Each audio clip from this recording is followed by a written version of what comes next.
And we know there are still so many questions that need to be answered after this tragic mid-air collision. Joining us to share some insight this morning is John Gagliano, a pilot and aviation expert. We appreciate you being with us. Good morning. Good morning.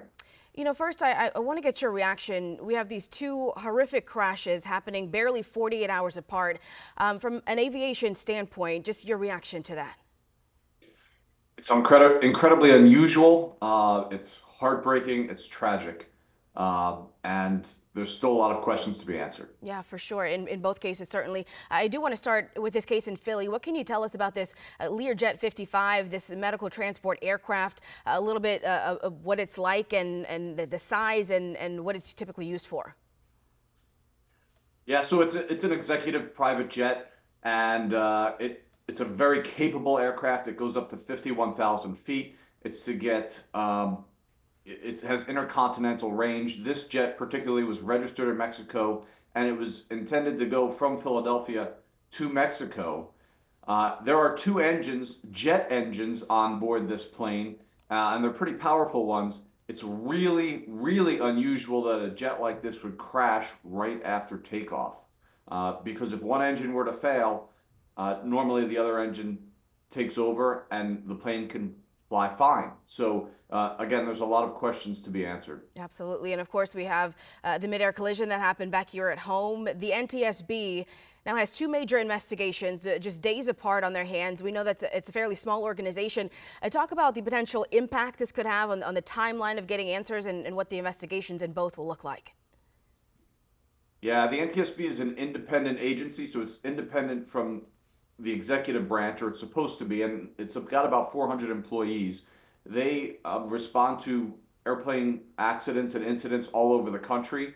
They're normally staffed really tight. In other words, their staff works really hard and travels a lot. So this is going to absolutely affect the timing of other investigations and crashes, and it's just going to take a long time for the staff to get everything done. Yeah, and certainly going to take a long time for those families, I'm sure, to get the answers that they are looking for as well.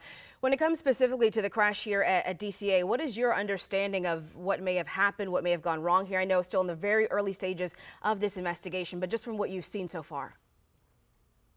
Well, there's a lot of things that need to be looked at. You know, it seems like the American flight was doing what it was supposed to, and then there are some questions then about what was going on in the Army helicopter. There's also some questions about air traffic control, which we just heard, and we know that the air traffic controller told the Army helicopter to see and avoid the American regional jet. But there are some non-standard communications from the air traffic control as well. So everything really has to be looked at, and we have to sort out what was going on in the cockpit. We have to sort out what was going on in the air traffic control room as well. Yeah, and certainly potentially that many factors could have played into this. I do want to ask you, kind of give us a sense of what it is like visually, right? Vision-wise, inside one of these Black Hawk helicopters. What is it like to pilot them, and how difficult is that? Well, helicopters typically they're not on an autopilot. Typically in a mission like this, there are two pilots, one on the left and one on the right. The pilot in command is typically seated in the right seat. And so you've got two people up front with good visibility, looking out. They should be backing each other up, communicating constantly. And that's really an essential part of training.